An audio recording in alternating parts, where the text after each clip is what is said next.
আল্লাহওয়ালাদের নেক নজর হলো তাকওয়ার গোডাউন। আল্লাহওয়ালাদের নেক নজর লাগলেই তোমার অন্তরে তাকওয়া চলে আসবে। এমন যে ওলিয়া উলিয়া মানেই না, এই কপাল ভরার উপায় কি? জানি না কি উপায় হবে, তবে শুনো, যারা বলবা ওলিয়া উলিয়া মানি না, আমি বলবো, ঘোষণা দিয়া গেলাম, এরা কোরআন মানে না, বুখারী শরীফ মানে না, এরা ভণ্ড। এদের যারা ভণ্ড বলবে না, আল্লাহর কসম তারাও ভণ্ড। যারা বলে আমরা ওলিয়া উলিয়া মানি না, এরা কোরআনও মানে না, বুখারীও মানে না, এরা বাতিল। এদের যারা বাতিল মানে না, তারাও বাতিল।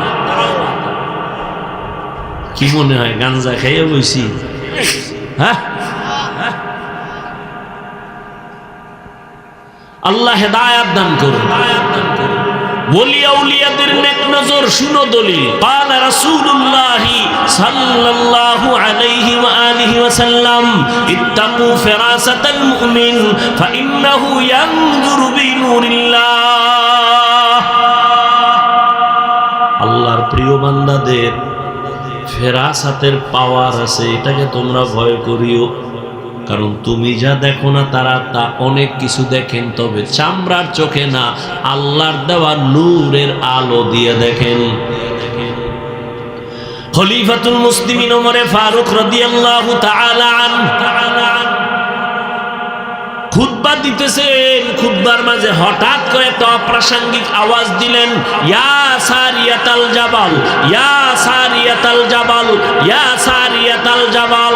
এই সারিয়া, পাহাড় পাহাড় পাহাড়। ওমর যেখানে আওয়াজ দিছেন সেখান থেকে সারিয়া 2000 কিলোমিটার দূরে ইরানে যুদ্ধ করে। সারিয়াকে জিজ্ঞেস করা হলো, ওমরের আওয়াজটা শুনছিলেনই? কাছে বইসা বললে যেমন শোনা যায় তেমনই শুনছি। আল্লাহর ভয়, এ ভয়ের নাম তাকওয়া। আল্লাহওয়ালাদের নেক নজর, এই ভয়টা যখন আসবে, জীবন চলে যাবে, বান্দা গুনাহ করবে না। ওমরে ফারুক রাদিয়াল্লাহু তাআলা আনহু দিনের বেলা মানুষের বিচার করে, রাতের বেলা ঘুরে ঘুরে প্রজাদের খবর নেয়, জনগণের কি হালাত। ঘুরে গিয়ে দেখে বাগানের মধ্যে বাতি জ্বলে। ওমর গিয়ে আস্তে করে চুপচাপ দাঁড়াইছে রাতের অন্ধকারে, শুনে ভেতরে মহিলাদের আওয়াজ। মা তার মেয়েকে ডাক দিয়ে কয়, এই মাইয়া, বাজারে দুধ বিক্রি করতে নিবি, পানি মিলাইয়া নিস।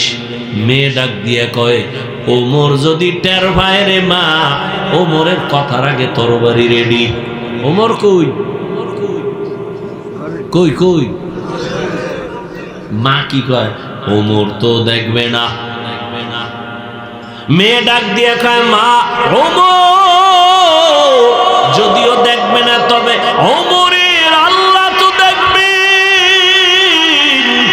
ওই আল্লাহরে ফাঁকি কেমনে দিব? ওমরের দূর শুইনা চলে গেছে। পরের দিন আদালতে লোক দিয়ে পাঠায়, কয় অমুক এলাকায় যাও, ওই ঘরের মা মেয়ে দুজনরে ডাকো আদালতে। আদালতে ডাইকে বলে, এই আম্মা জান, বেয়াদবি মাফ করবেন, আপনার উপরে কোনো অভিযোগ নাই, আপনার মেয়েটা তো আমার মনে হলো বড় দামি, যে কোনো আল্লাহর বান্দির মতো না, এর মধ্যে তাকওয়ার পুরা পাওয়ার আছে। এই মেয়েটাকে আল্লাহ আপনাকে দান করেছেন, আপনি যদি রাজি থাকেন, আমি ওমরের ছেলের জন্য মেয়েটাকে বিবাহের বন্ধনে নিতে চাই। মেয়েটাকে নিয়ে নিলেন তার ছেলের জন্য। সেই মেয়ের বংশে জগৎ বিখ্যাত আল্লাহর প্রিয় বান্দা ওমর বিন আব্দুল আজিজ আসছেন এই মেয়ের ঔরসে। ভাইরা আমার, আল্লাহর ভয় বড় কঠিন। আল্লাহ পাকের ভয় মানে আল্লাহর আযাবের ভয়। রহমতের নবী বলেন, আমি একদিন মসজিদের পাশেই তো আমার হুজরা আয়েশার ঘরে আমি এশা পরে ঘুমাই। এশা পরে আমি গল্প করি না, ঘুমাই তো গভীর ঘুম না, আমি ঘুমাইলে চোখ বন্ধ, তবে অন্তর আমার ঘুমায় না। রাতের গভীরে হঠাৎ কান্নার আওয়াজ আসতেছে, কে যেন মসজিদের মধ্যে গভীর রাতে কান্না করে। আমি ঘুম ভেঙ্গে উঠলাম, বের হইলাম, নজর করে দেখি নামাজের মধ্যে দাঁড়াইয়া হাউ মাউ করে একজনে কাঁদে। আমি গভীর নজর দিয়া দেখি অচেনা কোনো বান্দা না, অচেনা কোনো আমার আশেক না।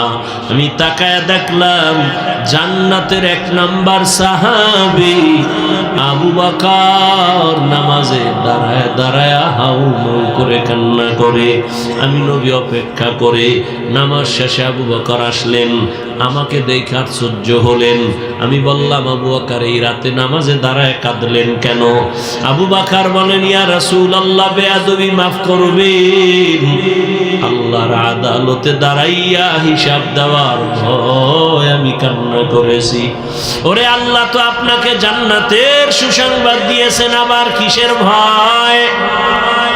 আবু বকর বলেন, ইয়া রাসূলুল্লাহ, কিয়ামতের ময়দান বড় ভয়ঙ্কর, আল্লাহর আদালত বড় ভয়ঙ্কর।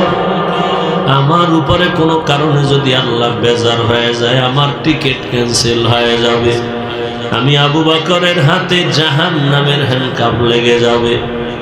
ও নবী, আপনিই তো বয়ান করে বলেছেন হাসরের ময়দান কত ভয়ঙ্কর হবে।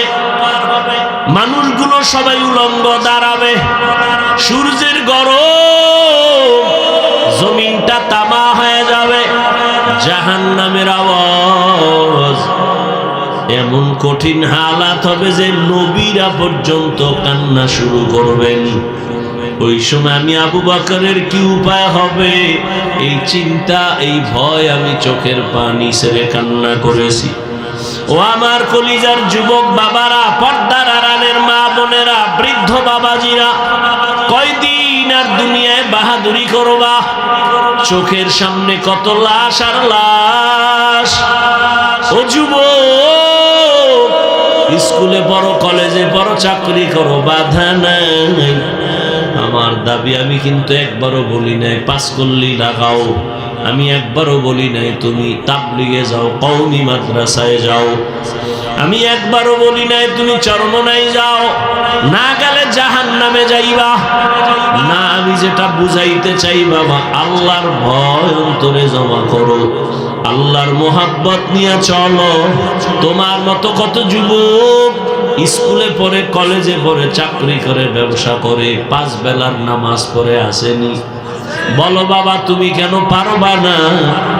তুমি স্কুলে পড়ে ডাক্তার হও, ইঞ্জিনিয়ার হও, কলেজ ভার্সিটিতে পড়ে একজন প্রফেসর হও, তবে আমার একটা দাবি, বেয়াদবি করবা না।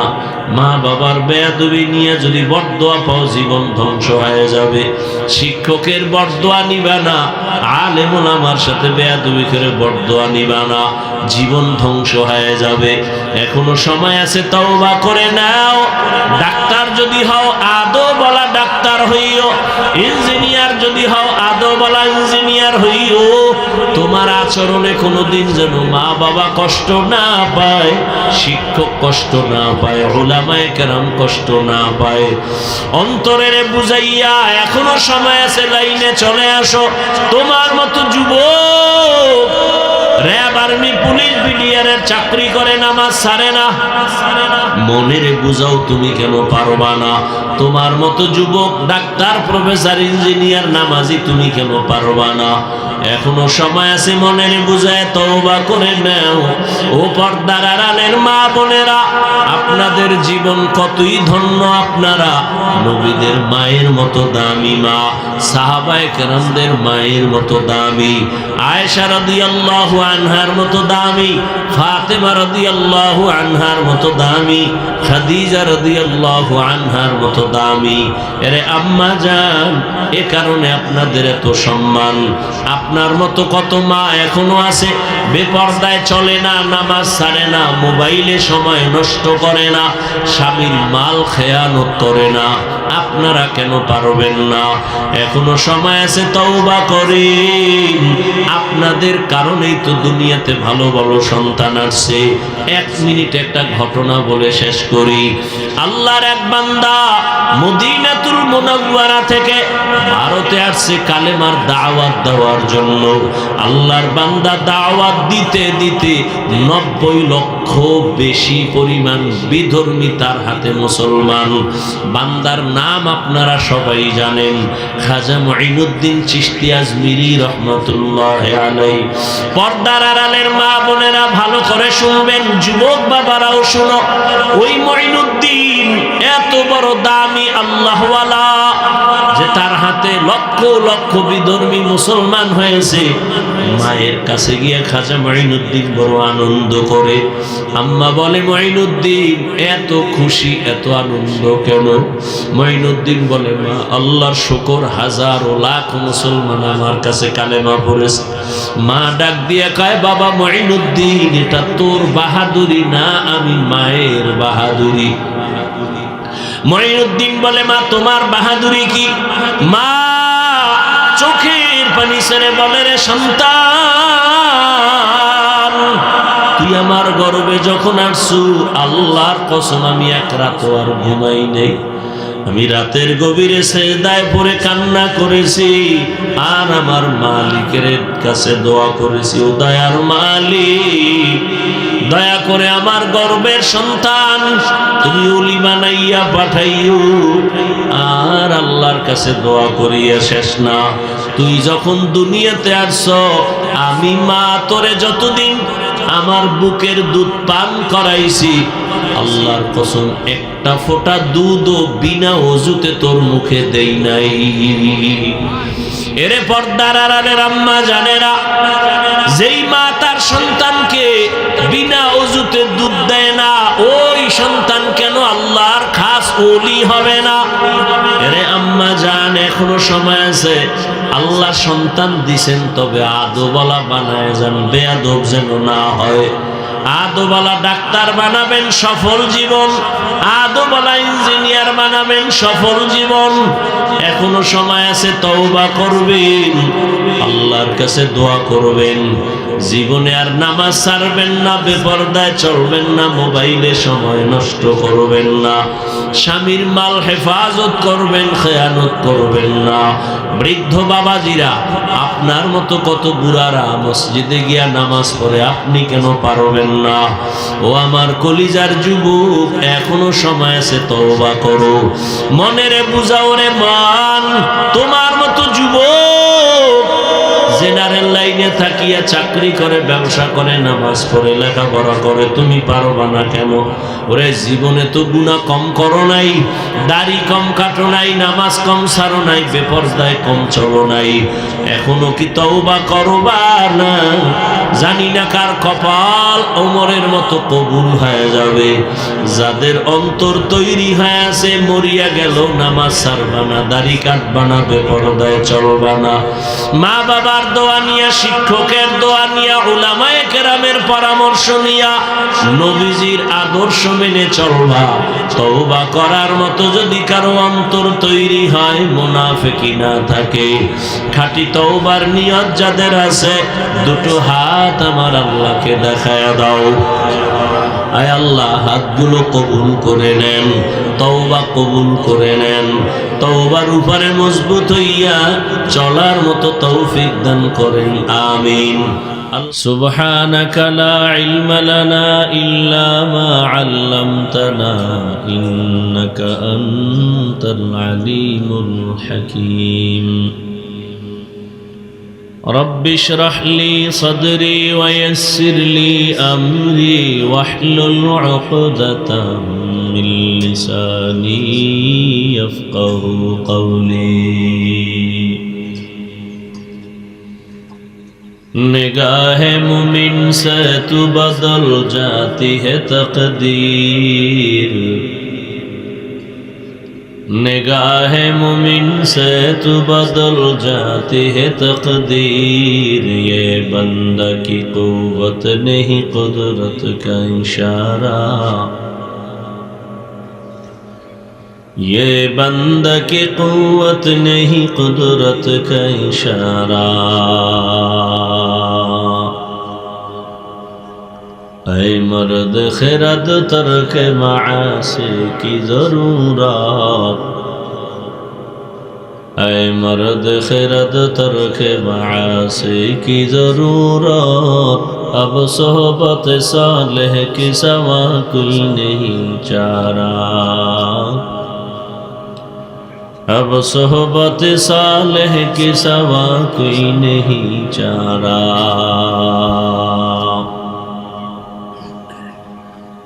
मरदूद है पीछे हमें खबर नहीं लेकिन, मरदूद है पीछे हमें खबर नहीं लेकिन। एक वक्त में हालाक जो अमाल है सारा, एक वक्त में हालाक जो अमाल है सारा। খাও ক্ষীর ঝরঝরিয়া তলা ঈদগাহ ময়দানের উদ্যোগে আজকের এই 2 দিন ব্যাপী বার্ষিক ওয়াজ মাহফিল সমাপনী দিন 11 ফেব্রুয়ারি 2025।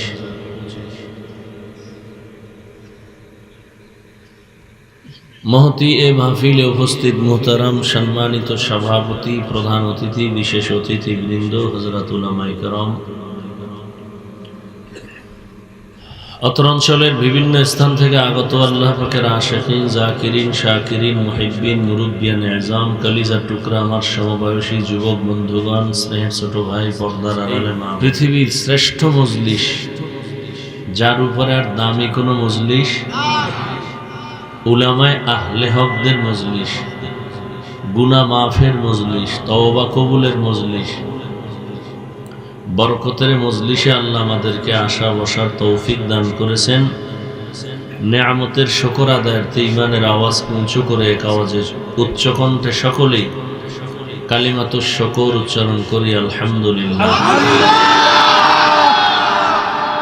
दरूद सलाम सय्यदुल मुरसलीन रहमतुल लिल आलमीन शफीउल मुज़निबीन खातमुन नबिय्यीन सय्यदुस सकलैन इमामुल मुरसलीन हज़रत मुहम्मदुर रसूलुल्लाह सल्लल्लाहु अलैहि व आलिहि वसल्लम। नबीजिर नामे दरूद पढ़ले कि लाभ ना क्षति? केमन लाभ जे दुनियातेও बेशी लाभ, आखिराते तो आছেই। একবার পড়বেন সাল্লাল্লাহু আলাইহি ওয়াসাল্লাম, একবার পড়লেই সাথে সাথে 3টা পুরস্কার। প্রথম পুরস্কার 10টা গুনাহ মাফ হয়ে যায়, দ্বিতীয় পুরস্কার 10টা নেক আমলনামায় যোগ হয়, তৃতীয় পুরস্কার আল্লাহর দরবারে 10 গুণ মর্যাদা বেড়ে যায়। দরুদ বড় দামি একটা আমল, পড়তে সময় কম কিন্তু ফলাফল অনেক বড়। প্রতিদিন 300 বার কমপক্ষে দরুদ পড়া উচিত। কয়শবার? আল্লাহর কাছে কি নিয়ে দাঁড়াবেন? জীবনে এমন আমল আছে যে আল্লাহ জিজ্ঞাসা করলে কি পেশ করবেন?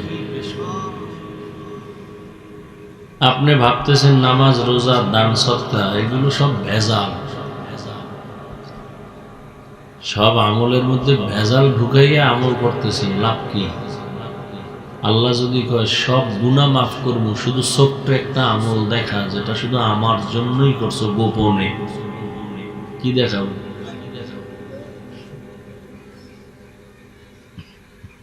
অন্তত আমার দাবি রইল এই দরুদের আমলটা করেন। শর্ত 2টা, পবিত্র অবস্থায় পড়তে হবে এবং খুব নির্জনে পড়তে হবে। কয়শবার? নির্জন সময় আমার দৃষ্টিতে 2টা, হয়তো ফজরের পর, না হয় ঘুমের আগে বিছানায় বসে বসে তসবিহ একটা হাতে নিয়ে পবিত্র অবস্থায় ওযু করে, সময় বেশি থাকলে নামাজের দরুদ পড়বে। সময় কম থাকলে ছোট অংশটা পড়বেন। কতবার? 300 বার। এই ধ্যানে পড়বেন যে আমি দরুদ পড়তেছি, ফেরেশতারা আমার ঠিকানা নাম সহ রসুলের রওজা মুবারকে পৌঁছায় দিতেছে। এভাবে 300 বার দরুদ পড়ে যদি ডান কাতে ঘুমাবেন, চেহারাটা থাকবে কোন দিক? কিবলামুখী। এই অবস্থায় যদি আমলটা লাগাতার চালাইতে পারেন, ইনশাআল্লাহ ঘুমের মধ্যেই রসুলের সাথে মোলাকাত হয়ে যাবে। আল্লাহ কবুল করুন। বেশি বেশি দরুদের আমল করার তৌফিক দান করুন। জীবন তো গল্প কইরেই কাটাইলেন, আর কত? দোকানে বসে আছেন, গাড়িতে বসে আছেন, দরুদ পড়তে থাকেন। আপনার ব্যক্তি সমস্যা, অসুস্থ, সংসারে ঝামেলা, ব্যবসায় ঝামেলা, সব কিছুর ঔষধ কি? দরুদ। আল্লাহ আমাদের বেশি বেশি দরুদের আমল করার তৌফিক দান করেন।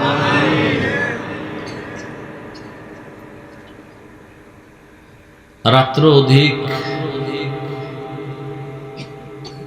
বেশি রাত্র বয়ান করা এটা উচিত না, কারণ এক আমল করতে গিয়ে অন্য আমলের ক্ষতি করা এটা ইসলাম পছন্দ করে না। সারা জীবনের বয়ান এক জায়গায় করলেও ফজরের সুন্নতের মর্যাদার সমান হবে না। তো এখন বয়ান শুনে যদি ফজর নষ্ট হয়, তো এই বয়ান তো জাহান্নামে নিয়ে যায়। এই জন্য কথা বেশি না, কম শুনবেন, আমল বেশি করবেন। আর বয়ান কি করব? আপনারা যা জানেন এডিই করব। আলাদা বয়ান তো কোনো হুজুরে জিবরাইল নতুন আইনি আসে, পুরান বয়ানই তো। অনেক মূর্খ মানুষ আছে বলবো, হ্যাঁ হুজুরের পুরান ওয়াজি কর, তো নতুন কোরআন আসবে? কথা বলেন না কেন? তো নতুন ওয়াজ আসবে কি থেকে? আর আপনারা তো এই ওয়াজ সবাই জানেন।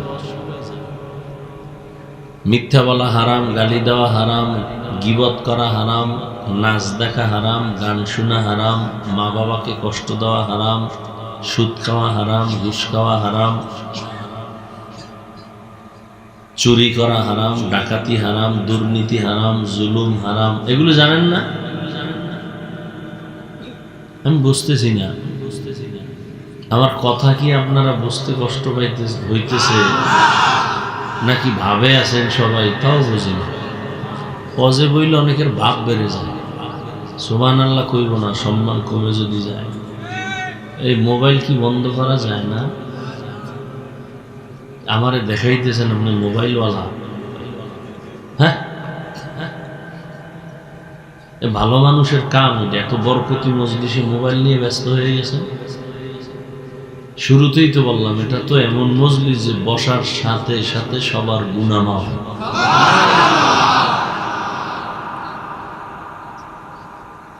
পাগল হয়ে যাবে। 24টা ঘন্টায় তো মোবাইল নিয়ে থাকে। 2-1 ঘন্টার জন্য আল্লাহ লইয়েছে বেহেশতের বাগানে, এখানে মোবাইলটা না চালাইলে কি ক্ষতি হবে আপনার? সারা দিন সারা রাত এই মোবাইল মোবাইল, আকাম আকাম আকাম, জেনা চলে, চোখের জেনা, হাতের জেনা। মানে একটা প্রতিযোগিতা লাগাইতেছেন, কে কার আগে মোবাইল দিয়া দ্রুত জাহান্নামে যেতে পারেন না, একটা প্রতিযোগিতা লাগাইছে। নিজেরে তো খুব ভাবে দেখাইতেছেন, খুব বুজুর্গ, অথচ সারা রাত মোবাইল দেখে দেখে যে আকাম করেন। আপনার এই বুজুর্গ ভাবে কি হবে? চোখের জিনা, হাতের জিনা, কানের জিনা। মোবাইলে তাকাইলেই কবিরা গুনাহ, কবিরা গুনাহ, কবিরা গুনাহ। বানায় বলতেছি।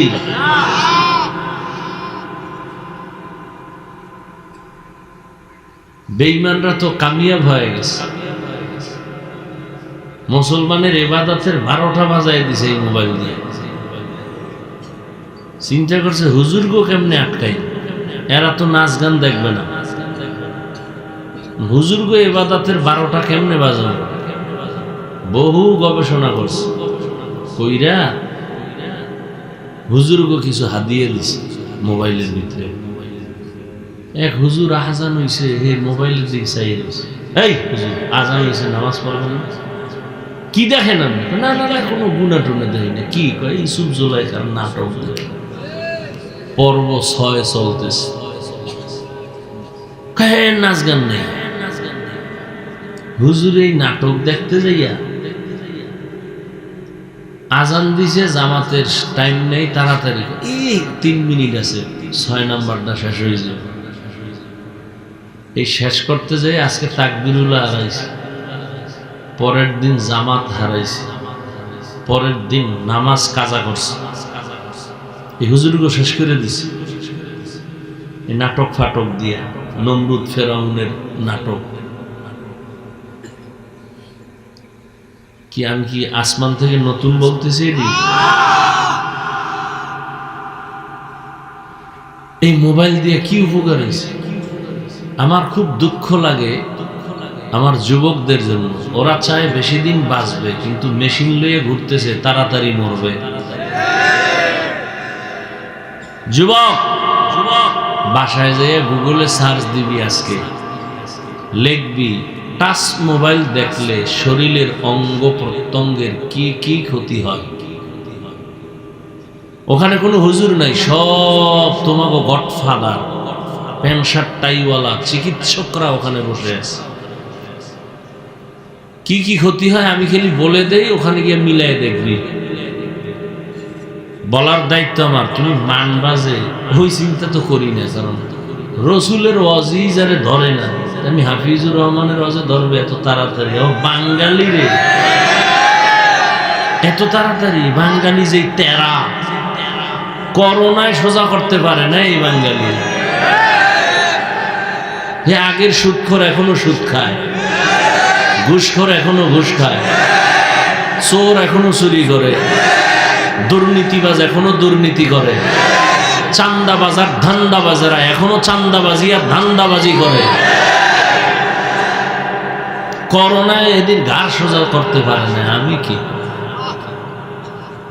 মক্কা মদিনের ইমামকে কপাল যদি পুড়িয়া যায়, স্বয়ং রসুলের বয়ানেও কপাল খুলে না।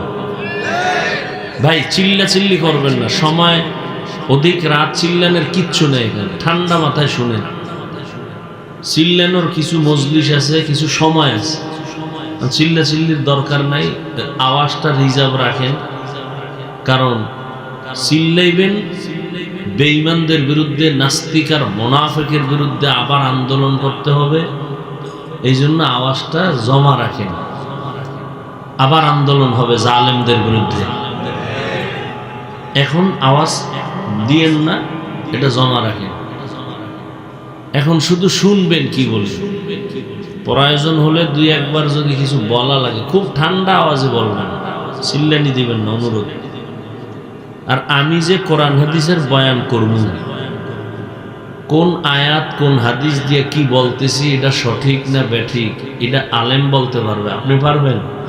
তা আপনি ঠিক বলেন কেন, বেঠিক বলেন কেন? কি বুঝেন আপনি ঠিক বেঠিকের?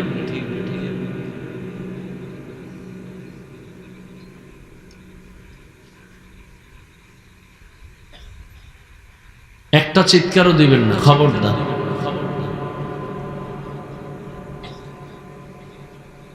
কি কথা বলতেছিলাম?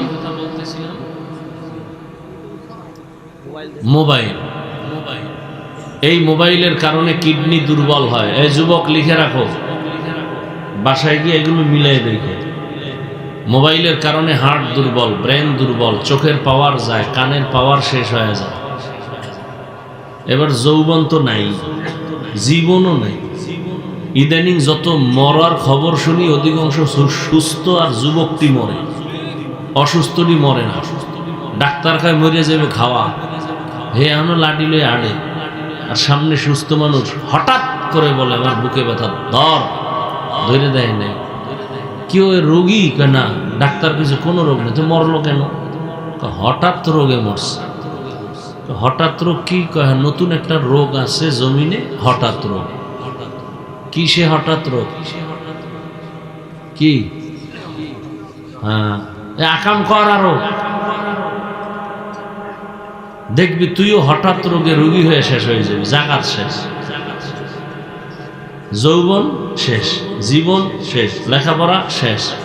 এই মোবাইলের দ্বারা কত সন্তান মায়ের সাথে বেয়াদবি, বাবার সাথে বেয়াদবি, শিক্ষকের সাথে বেয়াদবি, আলেমের সাথে বেয়াদবি।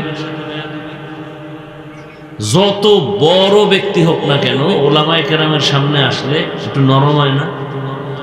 হাতটা বাড়াইয়া সালাম দিতেও কেমন জানি একটু ভয় ভয় থাকে, ঠিক নেই? আর এই মোবাইলে কত বড় বেদ্যপ বানাইছে, ঠাস করে এসে কান্দের উপরে হাতটা দিয়ে কয়, হুজুর একটু তাকান তো। এই বেদ্যবি আছে না নাই? ফট করে কান দেয়, হাত দিয়ে কয় একটু তাকান। একশোরায় কয় যদি একটা সেলফি তুলবো, যদি আল্লাহ উসিলায় মাফ করে।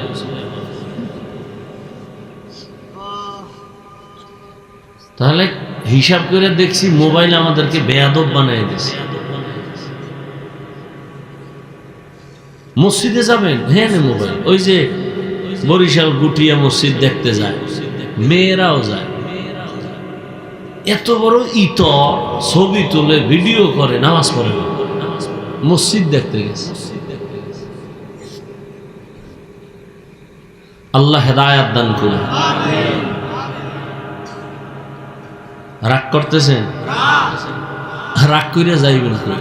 আজরাইল তো ধরবেই, পালাবেন কোথায়?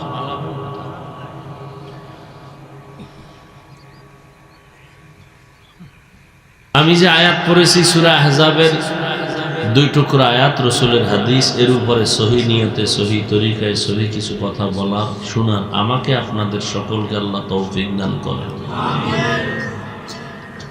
কতক্ষণ বয়ান হবে জানি না, তবে চেষ্টা করব খুব দ্রুত আপনাদের ধৈর্যের মধ্যে শেষ করতে। কারণ বয়ান বক্তার এলেমের জোরে হয় না, আমলের জোরেও হয় না। বয়ান করতে হইতে 2টা পুঁজি লাগে, একটা বাতেনি আল্লাহর রহমত, আর জাহেরি একটা লাগে, সেটা হলো শ্রোতাদের অন্তরের মোহাব্বত। এই 2 জিনিস হইলে বয়ান হয়। এলেম লাগে না বয়ান করতে।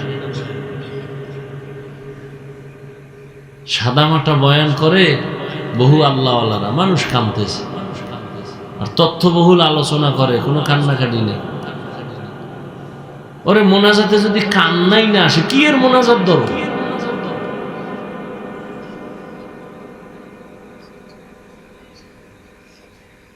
যেই চোখ আল্লাহ দিছেন, সেই চোখে পানি যদি না থাকে, কিসের চোখ?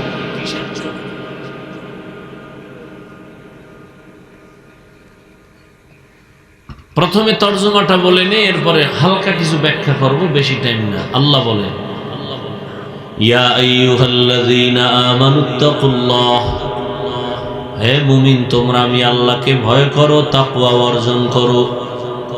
আকুলু কাওলান সাদীদা, জবানের দ্বারা যা বলো সঠিক সত্য শালীন ভাষায় বলো। লাভ, ইউসলিহ লাকুম আমালাকুম, বিনিময়ে তোমার জীবনের টুটা ফাটা আমল আল্লাহ কবুল করে নেবেন। ওয়া ইয়াগফির লাকুম যুনুবাকুম, দ্বিতীয় লাভ, বিনিময়ে তোমার জীবনের সব গুনাহ আল্লাহ মাফ করে দিবেন। ওয়া মান ইউতি'িল্লাহ ওয়া রাসূলাহু, আল্লাহ এবং রসুলের অনুসরণ যে করবে, ফাকাদ ফাজা ফাওজান আযীমা, অতঃপর তাদের বিজয় হবে চূড়ান্ত বিজয়। তার মানে সে বিনা হিসাবে জান্নাতি। নবীজি বলেন, মাইয়াজমান লিমা বাইনা লাহিহি ওয়া মা বাইনা রিজলাইহি আজমান লাহুল জান্নাহ। ও দুনিয়ার উম্মত, 2টা জিনিস তোমরা যদি হেফাজতের জিম্মাদারি নাও, আমি রাসূল তোমাকে জান্নাতে নেওয়ার জিম্মাদারি নিব। ওই জিনিস, প্রথম হলো জবানের হেফাজত করো, দ্বিতীয় লজ্জাস্থানের হেফাজত করো। এই 2টা জিনিসের হেফাজতের জিম্মাদারি যদি নিতে পারো, আমি রাসূল তোমাকে জান্নাতে